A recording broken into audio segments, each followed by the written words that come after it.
TV Imaculada, o Evangelho em primeiro lugar.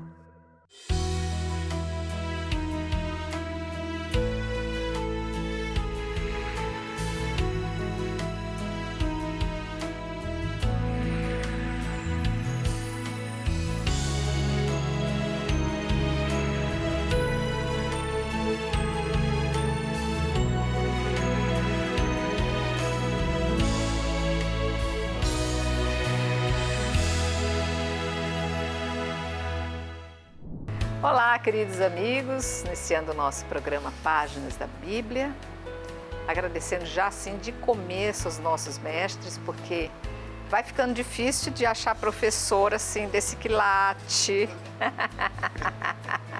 A gente vai se achar. Ainda bem que nós temos a nossa bancada, com quem a gente já se acostumou e vocês também, mas são tão importantes que às vezes a gente também, eles são também disputados por outros territórios. Então, eu tenho que estar aqui me agarrando com eles, tentando pagar sempre um valor bem mais alto. A oração tem que ser boa, A oração hein? tem que ser boa. Então você também para vir para cá.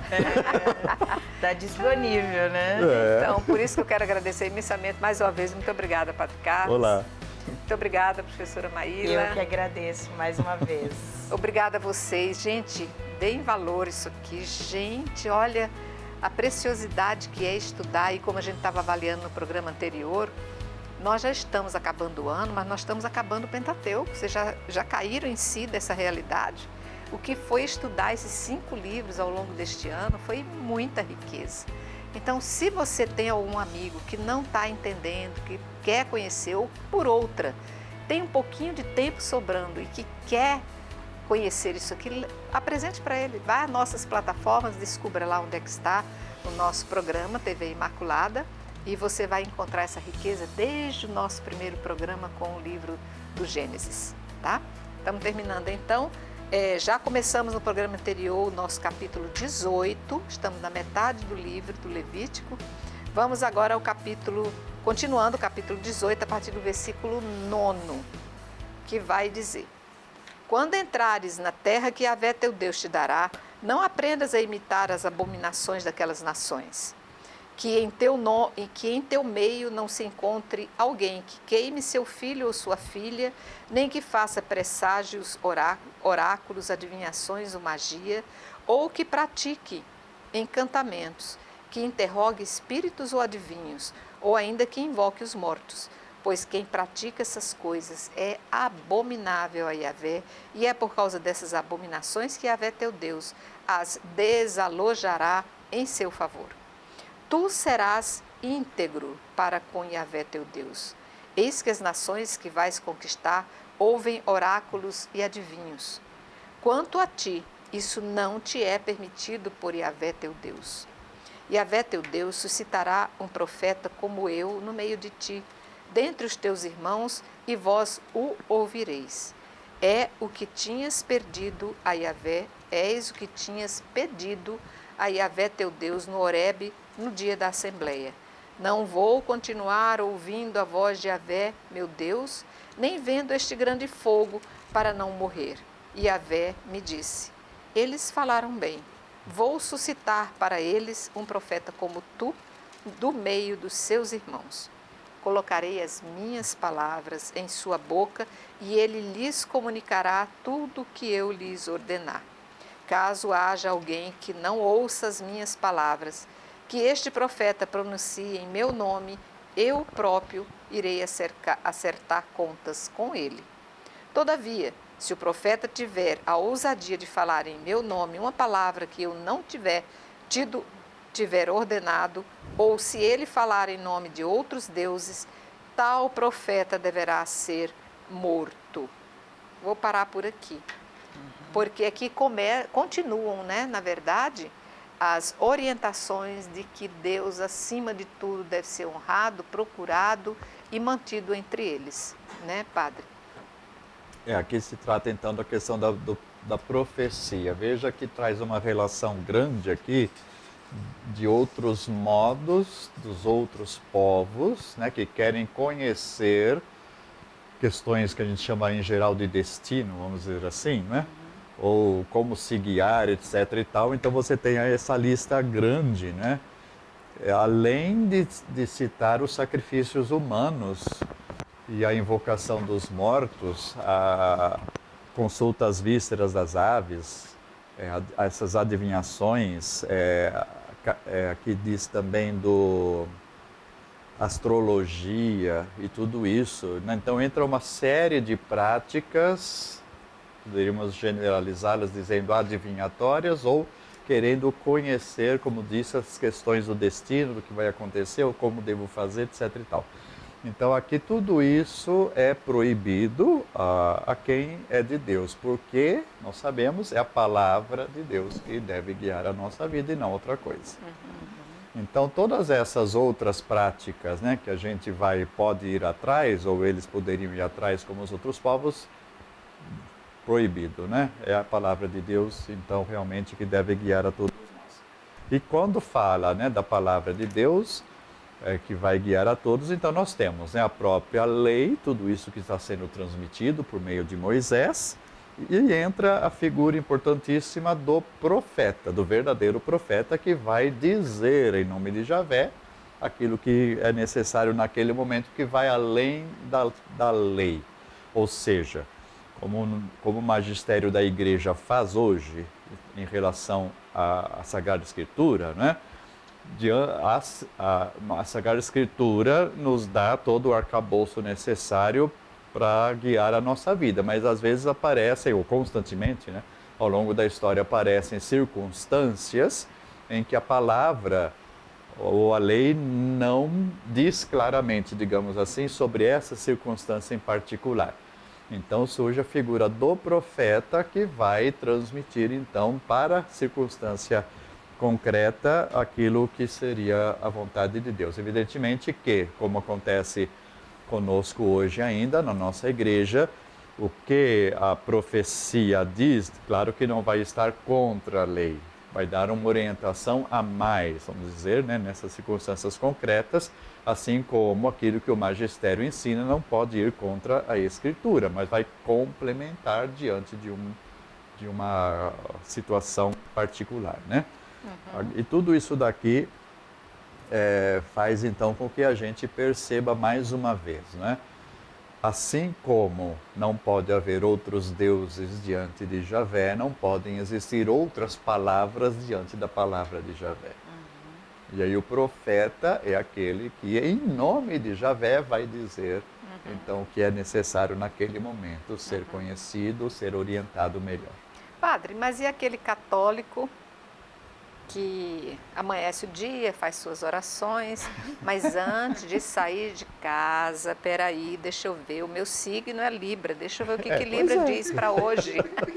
É exatamente sobre isso que está dizendo aqui. Né? Parece algo tão inofensivo, né, padre? De repente você entra Até nessa pode rotina, ser, mas não é cacuete. isso. Até pode ser inofensivo, mas adiante disso que está colocado aqui, deixa de ser uma coisa, por curiosidade eu vou ver. Por que você tem essa curiosidade? Né? E acaba viciando, né? A pessoa vai se apegando a coisas que não fazem sentido. E montes de outras práticas, né, que existem, cartomante, etc., tudo isso daí. Eu assim, falando assim pessoalmente, eu creio que há pessoas que têm uma sensibilidade que capta até, podemos dizer, o próprio inconsciente da outra pessoa e revela algumas coisas. Mas veja bem, isso absolutamente não quer dizer que vai agora conduzir a minha vida por meio dessas pessoas. Sim. Sempre em primeiro lugar vai estar o Senhor. Ele é o único, né? Senhor. Até Existem pessoas que têm esses dons. Mas essas questões de horóscopo, elas não captam especificamente alguma coisa sua. Eles fazem uma generalização que acaba todo mundo se enquadrando dentro daquilo que a pessoa que escreveu quer que se enquadre. O horóscopo não entra nisso que eu falei, absolutamente, né? Mas outro tipo de consulta, vamos dizer assim. Não, mas tem sim, padre. Inclusive em casos policiais, de crimes, se consultam pessoas que têm essa linha parapsicológica, que têm esse dom da vidência e que elas conseguem perceber como foi o histórico daquele crime. Já assisti alguns casos que foram muito interessantes. Eu tenho uma amiga para dizer assim, pessoal de muito tempo, que eu não entendi essas coisas antes. Ela dizia assim, quando eu vejo uma fotografia, eu sei se a pessoa está viva ou morta. Olha só. Olha só. Mas, né? E são dons, né? Mas nada disso substitui o que é Deus, né? E o que é a sua lei para Mas nós. esses são casos em que eu acho que vem até para ajudar pessoas desaparecidas, em que você consulta. Esses são alguns apoios que a Polícia Criminal tem como auxiliares e que elas dizem, você consultando, você olhando, ela diz assim, ó, procure no rio tal, na curva tal. Mas é que um o dom. corpo é um dom específico. Não são curiosos, não é negociação. Esse ocultismo aqui. Isso, exatamente. Não está ligado a esse ocultismo. Por isso que algo sempre importante, quando se fala da questão dos profetas, os profetas não eram adivinhos. O profeta, ele tinha esse dom de Deus, da profecia, que Deus o escolhia e dava a ele essa profecia, e ele era um grande observador da realidade. Era a expressão da palavra de Deus. E como Deus, a palavra de Deus atua nessa realidade específica. Então, os profetas não eram adivinhos para ficar prevendo o futuro, sim. que é bem diferente do que é apresentado aqui, quando as pessoas vão atrás dos adivinhos. Certo. Então, são coisas bem diferentes. Por isso que ele coloca aqui, quer saber qual é a vontade de Deus? Eu suscito no meio de vocês os profetas, porque os profetas serão a minha voz no meio de vocês. E o versículo 21 a 22, que você não leu, mas acho que vale a pena ler, é quando você... Mas ainda vamos ler daqui a pouquinho. Isso, leia sim. Porque aqui, o que vai fazer com que nós vamos fazer a diferença entre o verdadeiro profeta e o falso profeta? Tá, deixa eu porque aproveitar. até mesmo nisso tinha diferença. Já vou Leia, aproveitar e já favor. vou ler. Então, versículo 21. Talvez perguntes em teu coração, como vamos saber se tal palavra não é uma palavra de Yahvé? Se o profeta fala em nome de Yahvé, mas a palavra não se cumpre, não se realiza, trata-se então de uma palavra que Yahvé não disse. Tal profeta falou com presunção, não o temas. Isso, então, até mesmo vão existir aqueles que se colocam como profetas, mas que não são profetas.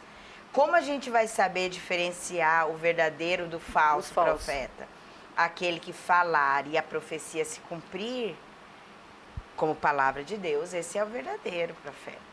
Aquele que fala algo que é adocicado para nós, que é muito bom, mas não se cumpre, esse é falso. Lembra lá, eu lembro muito de Jeremias.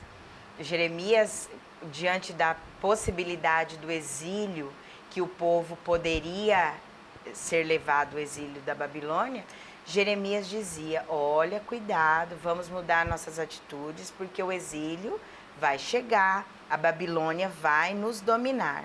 Enquanto isso, tinha outros que diziam, não, jamais. Pensa se Yahvé vai fazer isso conosco, nos levar para fora daqui de Israel. Qual dos dois foi verdadeiro profeta? Jeremias, porque o exílio chegou e eles foram levados. É preciso dar o tempo para que as coisas aconteçam, né? Sim. Essa é a questão, infelizmente, que a gente só vai poder ter esse discernimento depois, né? Na hora que está sendo falado, você não pode saber se vai se cumprir ou não, se é falso ou verdadeiro. Então, a gente fica aí sempre numa pendência. Mas o senhor sabe, padre, ainda entrando nessa questão, porque eu sei, e eu sei também que isso faz parte da angústia humana. Quando você está assim, vivendo situações que te levam a se sentir isolado, você teve uma grande perda, você está vivendo uma ansiedade muito grande. Eu só me lembro do filme Ghost, que é um filme antigo, mas que até hoje eu adoro ver aquele filme 300 vezes, porque traz aquela coisa gostosa da perda profunda e que você quer manter aquela perda assim, próxima de você. E aí você tem a sensação de que quem foi está zelando por você. E eles mostram como se fosse uma coisa muito viva, aquela pessoa que se foi. E é a questão da consulta aos que se foram. E eles têm, inclusive, um dos momentos em que estão consultando, então, os mortos. Pode gostar, naquela mas você não pode acreditar naquilo. Não posso acreditar naquilo. É um romance tão e unicamente, que nada daquilo vire verdade para nós. Não né? pode. Porque aqui é muito clara essa questão, né? Não invocareis os mortos, né? E tem pessoas que rotineiramente, por esse desespero que eu acabei de dizer, tentam ir buscar a voz da pessoa que se foi, tentam ir buscar a orientação. Então, qualquer palavra vira uma vítima, né? Qualquer palavra que vem, eu acredito É como consoladora. sendo. Exatamente. Então, que nós não caiamos nessa armadilha. Deus já nos alerta. Exatamente. Então, vamos seguir. Diga, padre. Então, Ana, antes de a gente seguir adiante, eu quero agora fazer um retrocesso para vermos do que estamos tratando.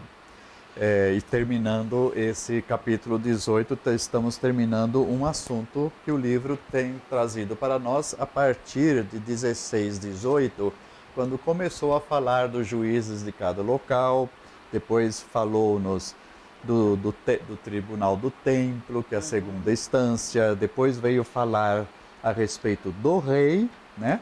Passamos pelos sacerdotes, já no capítulo 18, e agora, né, no finalzinho desse capítulo, estamos vendo a questão dos profetas, né? Então, todo esse arco são as autoridades, né, do povo, cada um tendo, né, a sua competência, e todos eles submetidos, então, à lei. Sendo que aqui, o que fala aqui a respeito dos profetas, veja bem, né, que inclusive é um versículo citado nos Atos dos Apóstolos também, mandarei um profeta semelhante a ti, né? E esse tu é o Moisés. Então Moisés, ele é o legislador, mas ele é considerado, poderíamos assim dizer, como o grande primeiro profeta, porque exatamente está o tempo todo transmitindo a palavra de Deus em forma de leis, no caso aqui, para o povo, né? Que vai permanecer então escrita, vai permanecer vigente até para nós a nova aliança. Então veja bem, não é que o profeta ele também está sob uma autoridade. Em primeiro lugar, então, aparece a figura de Moisés, como disse o proto-profeta do povo, e está colocando aqui, mas além disso, vamos dizer, né, enquanto que, por exemplo, os sacerdotes no tempo da Antiga Aliança era hereditário, levitas, assim por diante, né? O rei era hereditário, passava, né, de pai para filho, assim por diante, enquanto que o profeta não. O profeta de Israel, ele é suscitado por Javé para cada circunstância. Então é uma autoridade diferenciada. O profetismo não é uma instituição como sacerdote, como juízes e como reis. É uma escolha. Não é algo permanente, vamos dizer assim, que está regrado, a não ser pela própria veracidade, né, pela própria fidelidade àquilo que Javé pede para ser transmitido, como aparece aqui, mas não é algo que está institucionalizado nesse sentido de que vai passar de um para outro, etc. Não, cada profeta vai ser suscitado diretamente por Javé no seu tempo, e o que ele tem que ter, o profeta, então, mais ainda, digamos, não escapa, mas mais ainda do que a fidelidade à lei, como está o sacerdote, como está o rei, mas ele está diretamente, deve ser fiel diretamente àquilo que Javé pede que ele transmite naquele momento. Não é uma função instituída, é um carisma a ser desenvolvido pelo chamado de Deus. Exatamente, essa é uma ótima palavra que você lembrou aqui, que eu não lembrava, tá? Então, é um carisma que é independente dos poderes instituídos e vem, de certo modo, de um lado, providenciar uma orientação, como já falamos, para uma circunstância, mas vem também, muitas vezes, corrigir né, o próprio rei, como aconteceu Natã com Davi, por exemplo, e assim por diante, né? Ele vem numa autoridade superior. Porque legal. Vem diretamente a Javé, sem dúvida alguma, né? Bom frisar isso, né, padre? É bom, sim. Ok. Então, podemos ir em frente, então? Nós já vamos entrar no capítulo 19. Vai dizer, eu vou ler do 19, o 19 do 1 até... Vai ser bem um pouquinho longo esse negócio. Vai até o 13, Antes de entrar também, então, nós fizemos a retrospectiva desse capítulo. Agora, o capítulo 19 para frente vai se referir ao mandamento não matarás. Então vai falar aqui a questão dos homicídios, etc. Começamos um outro assunto. Muito bem. Quando Yahvé teu Deus houver eliminado as nações, cuja terra Yahvé teu Deus te dará, e as conquistares e estiveres morando em suas cidades e casas, separarás 3 cidades no meio da terra, cuja posse Yahvé teu Deus te dará. Estabelecerás o caminho, medirás as distâncias e dividirás em 3 partes o território da terra que Yahvé teu Deus te dará como herança. Isto para que nela se refugie todo homicida. Este é o caso do homicida que poderá se refugiar lá para se manter vivo. Aquele que matar seu próximo involuntariamente, sem tê-lo odiado antes, por exemplo, alguém vai com seu próximo ao bosque para cortar lenha, impelindo com força o machado para cortar a árvore, o ferro escapa do cabo, atinge o companheiro e o mata. Ele poderá então refugiar-se numa daquelas cidades, ficando com a vida salva. Para que o vingador do sangue, enfurecido, não persiga o homicida e o alcance, porque o caminho é longo, tirando-lhe a vida sem motivo suficiente, pois antes ele não era inimigo do outro. São fatalidades. É por isso que eu te ordeno, separa 3 cidades, e quando Yahvé teu Deus fizer com que as tuas fronteiras se alarguem, como jurou a teus pais, e te der toda a terra que prometera dar a teus pais, com a condição de que cuides de pôr em prática todos estes mandamentos que hoje te ordeno, amando a Yahvé teu Deus e andando continuamente em teus caminhos, acrescentarás ainda mais 3 cidades, as 3 primeiras, para que não se derrame sangue inocente na terra que Yahvé teu Deus te dará como herança e não haja sangue sobre ti. Contudo, se alguém é inimigo do seu próximo e lhe arma uma cilada, levantando-se e ferindo-o mortalmente, e a seguir refugia-se numa daquelas cidades, os anciãos da sua terra enviarão pessoas para tirá-lo de lá e entregá-lo ao vingador do sangue para que seja morto. Que o teu olho não tenha piedade dele. Deste modo, extirparás de Israel o derramamento de sangue inocente e serás feliz. Não tem aquela história de dar um jeitinho fingindo que eu não queria matar, mas eu matei sem querer querendo. Não existe isso, né, padre? Não, exatamente, existem os 2 casos. Aí é que está a legislação diferenciada para um modo ou outro modo. A gente, só para recordar, essa legislação aparece semelhante em Êxodo 21, 13 e 14, e também em Números 35, 9 a 34, já aparece semelhante, até mais detalhado do que isso, mas aqui ele é mais didático, dando até o exemplo, né, de um homicídio involuntário, acidental, né, como colocou, fatalidade, diferenciando do outro que é premeditado, né? Não doloso. Então, aí tem o culposo e o doloso, com intenção, isso. sem intenção, assim por diante. Daí coloca, a primeira parte que foi lido fala dessas cidades de refúgio, né? Exatamente para quê? Aquele que cometeu um homicídio, principalmente, então, o não premeditado, ele vai ter resguardado a sua vida nessas cidades até que haja um julgamento, uma investigação, que haja testemunha, se possível, e assim por diante, para definir se houve intenção ou não de matar, né? Mas aqui está dizendo especialmente o quê? É um homicida? É um homicida, mas diferencia se tem dolo ou não, se tem intenção ou não, para ser julgado e depois então se fazer a justiça de modo a que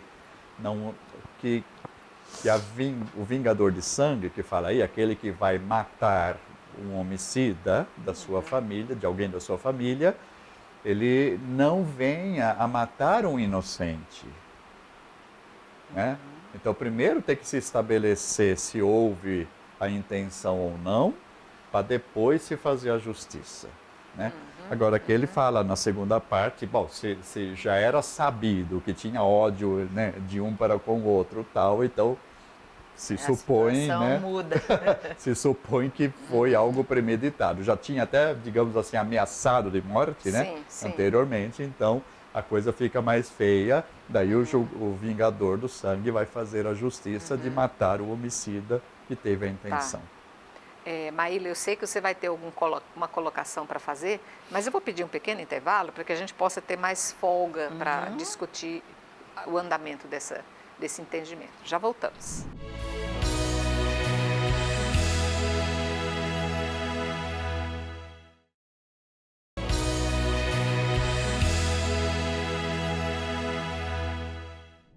Ok, voltamos. Esse assunto de nós termos assim acidentes dolosos e culposos, isso são coisas assim que realmente acometem todos os níveis de sociedade, de era, de tempo, não tem passado, nem presente, nem futuro. Enquanto o homem for homem, essas fatalidades estão sujeitas a acontecer. Vamos recordar situações nossas em que de vez em quando pelas mídias sociais, né, pelas redes sociais, chegam a denúncias, a pessoa tal fez isso com a criança tal, Isso. e que muitas vezes se faz justiça indevidamente, às vezes confunde até uma pessoa com outra, aquela coisa toda. No calor da emoção, né, do O pessoal querer fica julgar. tudo inflamado com um desejo de fazer justiça, como disse, com as próprias mãos, que é sempre um desejo de vingança, na verdade, né, que cada um deveria atirar. Quem não tem pecado atira a primeira pedra, né? Mais uma vez, né? Que a gente recorda aqui. Então, essa legislação, guardada as proporções, é exatamente evitar que se faça justiça com as próprias mãos e derrame um sangue inocente. Exatamente. Então, é bom a gente aprender isso, prestar atenção nisso. Não vá acreditando em tudo que chega no seu WhatsApp, muito cauteloso. menos tem que matar, tem que não sei o quê, tem que não sei o quê, pessoas que a gente nem sabe se é verdade, se conhece, Esse se não espírito conhece. justiceiro. É horrível isso. Então, muitas vezes a gente se acha justiceiro e pode estar cometendo uma enorme injustiça. Cabe cautela em todos os Muita. casos, né? O versículo 14 vai dizer: não deslocarás as fronteiras do teu vizinho, colocadas pelos antepassados no patrimônio que irás herdar, na terra cuja posse Yahvé, teu Deus, te dará. Aqui é a respeito dos bens que cada um tem de seus patrimônios, né, Sim, Maíla? é o respeito que você tem. Ou seja, não tire do outro aquilo que não te pertence. Primeiro, a terra é dom de Deus. Isso, Aqui o Antigo Testamento traz toda esse conceito. esse conceito. E se foram estabelecidos limites, o teu limite não pode ser retirado e atrapalhar o limite do outro, a propriedade Isso. que o outro tem. Ou seja, não roube. Não roube os centímetros do outro. Gente, mas a gente vê isso aí em demarcação de terrenos. A gente vê, por isso que tem que se fazer sempre as medidas topográficas, né? E a gente vê muito em terras, sabe? Roubos de até, sei lá, 10 metros, 15 metros, o cara puxa cerca para cá, empurra cerca para lá e na realidade... De pouquinho em pouquinho ele vai invadindo. Se Deus deu, deu, né? Então, e toda a que alguém- grilagem de terra também, né? Terras públicas que entra alguém lá e... Exatamente, Paulo. né, Exatamente. Fica ali. Pois é, Isso, é um muito escândalo no nosso país também. Partindo para o 15. Uma única testemunha não é suficiente contra alguém em qualquer caso de iniquidade ou de pecado que haja cometido. A causa será estabelecida pelo depoimento pessoal de 2 ou 3 testemunhas. Quando uma falsa testemunha se levantar contra alguém, acusando-o de alguma rebelião, as duas partes em litígio se apresentarão diante de Yahvé, diante dos sacerdotes e dos juízes que estiverem em função naqueles dias. Os juízes investigarão cuidadosamente. Se a testemunha for uma testemunha falsa e tiver caluniado seu irmão, então vós a trareis conforme ela própria maquinava tratar o seu próximo. Deste modo extirparás o mal do teu meio, para que os outros ouçam, fiquem com medo e nunca mais tornem a praticar semelhante mal no meio de ti, que o teu olho não tenha piedade.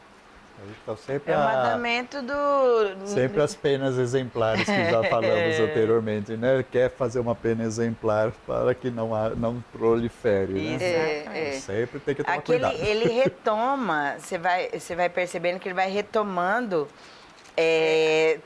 mandamentos. Isso. Então, o 5º mandamento, que é o mandamento da vida, o não roubar, falou da terra, mas isso se refere a tudo. Agora é o não Falso testemunho. exatamente, não colocar o falso testemunho sobre alguém. E a testemunha, ele até tem a precaução de não ser apenas uma, porque o que é uma pessoa falando sobre a outra? Está falando a verdade ou não? Aí traz uma segunda e uma terceira para confirmar aquele fato. E mesmo assim ainda é dúbio. Me vem a lembrança agora, vocês me ajudem a explicar, o caso da Suzana, no Antigo Testamento. Ah, sim. Que está caminhando, 2 homens ficam desejosos dela Isso. e vão partir para cima dela. Então, são 2 testemunhas que mentem.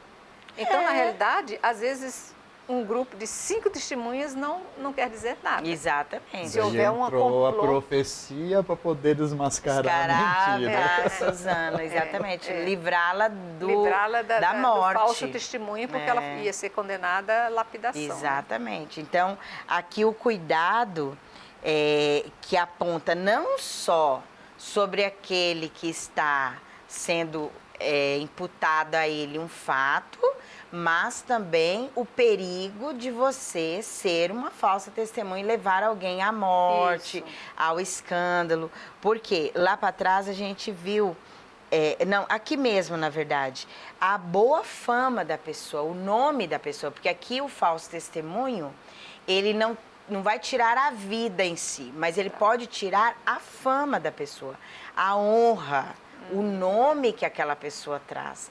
Algo que nunca mais pode ser resgatado. Exatamente. É como você dar a ela uma sentença de morte. Exatamente. Porque uma vez que você imputou a ela um testemunho crime, falso, ela talvez nunca mais ela se recupere. E a gente vê isso, às vezes, no nosso dia a dia, né? Quando alguém faz uma fofoca de uma pessoa, nunca mais aquela verdade... A maledicência, né? Aquela verdade é restabelecida. Isso. Por mais que se repare, sempre vai ficar uma dúvida. Mas será que não era verdade? Então, olha o cuidado que se deve ter. Aí a gente lembra das peneiras, lembra da peneira? É verdade o que você vai falar? Exatamente. Precisa falar. E ainda que precise, você não pode ter caridade com essa pessoa? O que isso vai modificar? Ainda que seja verdade, tem essa necessidade? Precisa mesmo? Verdade. Né? Então, a questão do testemunho e do caráter, da moral, né? Do nome, zelar pela fama do nome da pessoa. E o versículo 21 coloca o que seria a pena, né? Os anteriores também, né? Aquilo que a falso testemunho pretendia contra o outro, vai voltar o feitiço contra o feiticeiro. E o versículo 21, que encerra o capítulo, exatamente cita, né? Vida por vida, olho por olho, dente por dente, mão por mão, chamada lei do talião, né? Então, aquilo que você desejou contra o outro vai voltar-se contra si mesmo. O que também é um extremo de zelo, né? Digamos assim. E que Jesus também vai contrariar essa lei de talião. Ele vai dizer assim, peraí, mas não é bem assim. Né? Afinal, o ladrão, né, nos costumes do Oriente Médio, ele perde a mão, né? Roubar de novo, aí esses dias eu estava ouvindo uma conversa sobre isso. Mas e se ele roubar de novo? Vão cortar outra mão? Não. Agora corta-se o outro pé, contrário onde está a mão. Porque aí a pessoa, ele precisa ter uma mão para sobreviver. Ele vai perder um pé, agora ele vai ter dificuldade de andar, né? Então, daqui a pouco, se o cara continuar cometendo, ele vai ficar sem nenhum extremo. Mutilado. Vai ficar só o toquinho dele, né? Mas isso para a gente ver o valor que tem a parte do teu corpo. Porque se você rouba, às vezes, o corpo do outro por ter feito uma maledicência ou testemunhado indevidamente, ou porque se deixou levar por conversas alheias, você está roubando a vida, como bem disse a Maíla, né? É aquilo que, na moral, a gente fala do juízo temerário, né? Você levantar uma ideia do outro que você não tem certeza. Não tem certeza. Guarda a linguinha na boca, né? Para ficar... Por isso que fala, a língua é o menor órgão do nosso corpo, mas ele é capaz de causar fazer um estrago. O maior dano, né? Um estrago. Muito bem, queridos. Vamos entrar então no capítulo 20, tá? Eu vou ler do 1 até o capítulo 9, o versículo 9, tá? Que vai dizer: Quando saíres para guerrear contra teus inimigos, se vires cavalos e carros e um povo mais numeroso do que tu, não fiques com medo, pois contigo está Yahvé teu Deus, que te fez subir da terra do Egito. Quando estiverdes para começar o combate, o sacerdote se aproximará para falar ao povo e lhe dirá: Ouve, ó Israel, estais hoje prestes a guerrear contra os vossos inimigos. Não vos acovardeis, nem fiqueis com medo, nem tremais ou vos aterrorizeis diante deles, porque Yahvé vosso Deus marcha convosco, lutando a vosso favor contra os vossos inimigos para salvar-vos. Os escribas também falarão ao povo, dizendo: quem construiu uma casa nova e ainda não a consagrou? Que se retire e volte para casa, para que não morra na batalha e outro a consagre. Quem plantou uma vinha e ainda não colheu os seus primeiros frutos? Que se retire e volte para casa, para que não morra na batalha e outro colha os primeiros frutos. Quem desposou uma esposa e ainda não a tomou, que se retire e volte para casa, para que não morra na batalha e outro a tome. E os escribas continuarão a falar ao povo: quem está com medo e se sente covarde? Que se retire e volte para casa, para que sua covardia não contagie seus irmãos. Quando acabarem de falar ao povo, os escribas designarão os chefes das tropas para o comando do povo. Que os nossos medos não contaminem ninguém, né? Que nossas ações não prejudiquem outros. Seria isso, mais ou menos, Maíla? Tem o direito, né, a liberdade aqui. É interessante quando fala assim: quando você for para a guerra contra os inimigos, ao ver cavalos mais numerosos, não tenha medo, pois com você está Yahvé. Então, a princípio, o sentimento é de ser corajoso, lutar, não é fugir. Então, aqui não é um incentivo à covardia. Não é um incentivo à covardia. Mas também ele relativiza aqui. Por exemplo, aquele que se casou, sim, que tem a descendência, tem que dar uma descendência.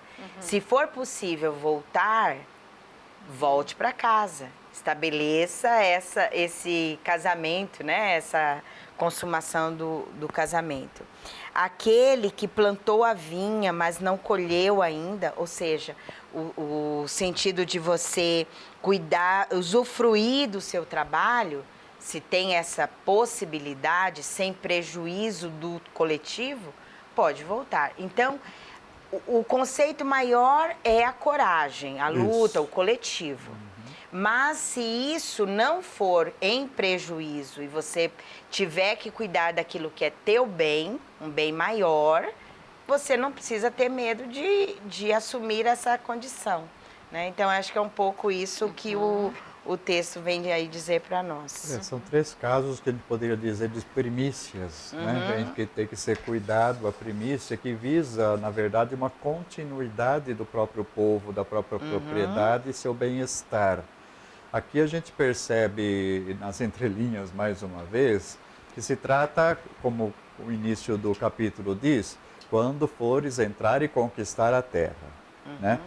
Não se trata de uma guerra de defesa em que se está sendo atacado, que daí, claro, né, tem que ir todas lutar as forças para se defender mesmo. Então se trata de uma guerra, digamos, de expansão. De conquista, em que cabe então essas 3 formas aí de isenção, né?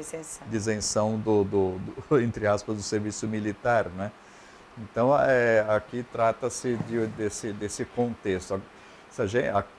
Lembramos mais uma vez, toda essa legislação está como o povo às portas de entrar, né, na Terra Santa e ser conquistada. Mas também a gente recorda mais uma vez, né, que quando é colocado a forma final do livro, já passou tudo isso há muito tempo.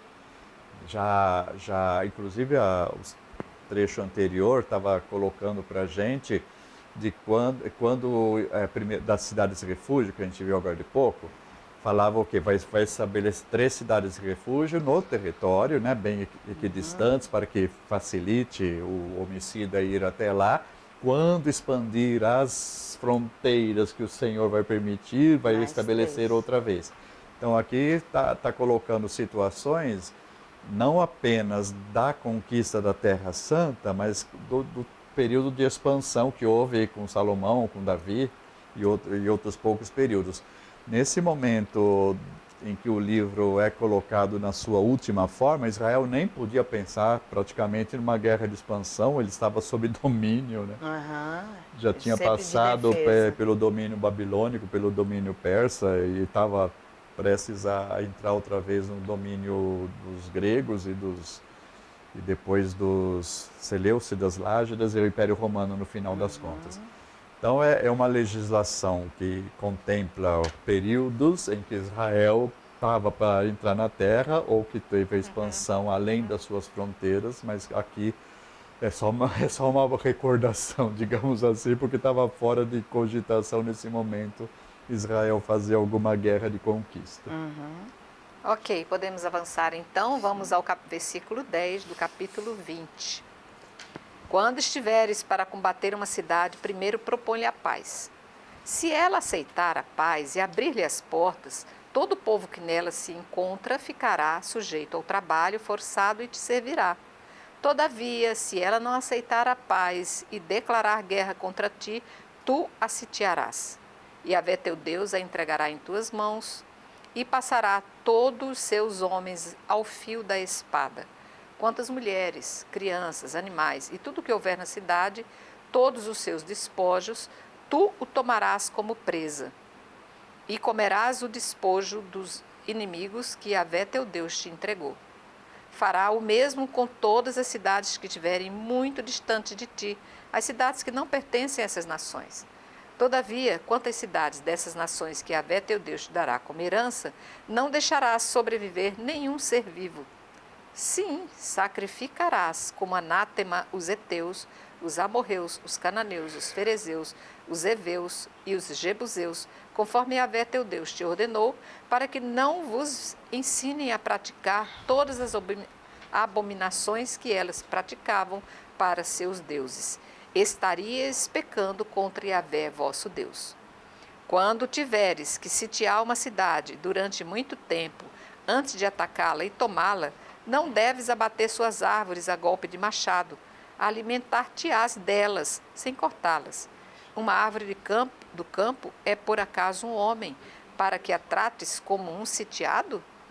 Contudo, se sabes que tal árvore não é frutífera, podes então cortá-la e talhá-la para fazer instrumentos de assédio contra a cidade que está guerreando contigo até que a tenhas conquistado. Aqui nada se perde, né? Tudo se aproveita. Ou tudo se perde, depende da situação. Ou tudo se perde, né, padre? Que tristeza essa questão da dominação sobre povos, né? É necessário, isso nunca foi negada, até porque nós estamos dentro do contexto de que Israel, ele deve ser colocado aqui como o povo escolhido por Deus e para isso ele precisa conquistar. Isso, ele precisa lutar pela terra, pela sua soberania, né, a autonomia deles. Então sempre vai existir aí esse conflito e é necessária a batalha. O que Deus sempre nunca permitiu é que Israel ele fizesse das batalhas uma forma de instrumento e de ganhar em cima daquela guerra. Por isso que a lei do anátema. Então você precisou lutar até como uma luta de defesa, uma batalha de defesa contra uma cidade ou um povo. Você vai passar a fio de espada tudo. Você não vai trazer aquilo como um meio. Mulheres e crianças. Como um meio de ganho daquela situação. O que Deus condenou Saul. Porque Saul fez uma batalha contra um povo, não lembro agora qual era. Qual cidade eu não lembro. Isso. Primeiro livro de Samuel 15, de 1 a 11. E o que ele fez? Ele trouxe os melhores animais, as riquezas que tinha, tudo isso no sentido de oferecer a Deus. Olha que desculpa. Deus diz não queria nada disso que fosse trazido. Então, o texto ele está dizendo para nós, já que tem que fazer as batalhas, são necessários isso é necessário, mas não tire vantagem disso. Claro que para nós é bastante difícil, né? Porque fala ali a fio de espada, mulheres, crianças, né? Tudo é consumido. É bem complicado. Porque a gente está num outro contexto também, né? Por Pra favor. nós, não é? Pelo amor de Graças a Deus.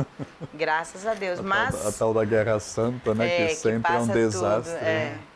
Então Aqui- hoje tem outros motivos, não precisa disso, né? Exatamente. Aqui nós Ideais. temos outra vez duas situações diferenciadas. Quando fala para exterminar tudo, não poupar ninguém, nem animal, nem nada, se trata dessa guerra da conquista da Terra Santa. E qual é o objetivo? Outra vez, voltamos ao primeiro mandamento, ficando população nativa, esses povos aí colocados, né, citados, que eram os povos que estavam em Canaã. Então ele teme o perigo de se contaminar com a idolatria desses povos. Lembra o primeiro mandamento mais uma vez. Então aí a legislação era essa, extermina tudo, até animais, etc. e tal. Tá. Quando se Amadecidos. trata de uma guerra de expansão, ou seja, além daquilo que era a terra prometida, que Javé está entregando ao povo, aí poupa crianças, poupa mulheres, poupa animais, e inclusive coloca as árvores aí, né? Não fazer uma guerra de devastação fora dos limites da conquista do Tá. que seria a Terra Santa. Então tem essa diferenciação nesse sentido aqui mais uma vez, como o trecho anterior colocou para a gente. Saul contra os amalecitas. É o povo de Amaleque, né? Que ele deveria ter feito essa lei do anátema, mas ele não cumpriu. Não cumpriu. Não cumpriu. E aqui você vê, né, até mesmo uma preocupação com a própria obra de Deus, né, a natureza. Que é tão propício para a gente também. E é né? gozado que o texto diz, por acaso as árvores são como os homens, então os homens você mata, a árvore você deixa. Hoje em dia é assim. Você Exatamente. mata o ser humano, mas tem que deixar Preservado o meio ambiente. O meio ambiente. Quer dizer, olha o patamar que a gente coloca os bens. Os bens têm uma ordem de cuidado. Isso. E às vezes é invertido. E é invertido. Então você cuida mais da árvore. Isso. Do que do ser humano. Se corta a árvore, vai preso. Vai É um ser pouco julgado. O ser humano não. Preserva a vida da árvore, mas não preserva a vida do ser humano. Pode matar. Que é desproporcional. Então hoje também entra a questão do aborto aqui mais uma vez, né? A gente tem tendência, como tem gente demais no mundo, né? Pode matar à vontade o que não nasceu ainda, mas não pode mexer na Mas natureza. preserve os ovos Então, da tartaruga. Tem que ver bem essa questão dos valores, né? Isso. Muito bem, nós vimos nesse capítulo 20, então, essa questão das guerras, das conquistas da terra, aquilo que deve ser preservado, aquilo que deve ser ceifado, enfim. Consideramos já, então, esse capítulo 20 encerrado. Vamos, nosso próximo programa, iniciar o capítulo 21, e eu convido você a estar conosco, porque vem coisas aí interessantes também no mais 21 coisas. e nos outros. Muito interessante esse livro Deuteronômio. Se você não pegou do comecinho, como eu já disse anteriormente, repriso. Vá, busque o iniciozinho do Mais um Deuteronômio. comentáriozinho, né? desculpa, Ana. Sim. É quando a gente hoje em dia cuida melhor de pet do que do mendigo que está na rua, né, gente? Isso, e é preciso... Gasta tanto com animal de estimação, enquanto que o Isso. pobre a gente não quer nem saber que Nem chegue saber que é perto da longe, né? gente. E é por isso que programas assim como esse precisam ser ouvidos para que as pessoas tomem consciência do valor da vida, principalmente o valor da vida humana. Eu quero agradecer a sua presença aqui conosco hoje, esse estudo que vocês participaram junto conosco, agradecer nossos mestres mais Eu que uma vez agradeço. e dizer que nós estamos aqui sempre prontos para dar uma nova luz, estudando as páginas da Bíblia. Fiquem conosco e até o nosso próximo programa. Salve Maria Imaculada. Salve Maria Imaculada.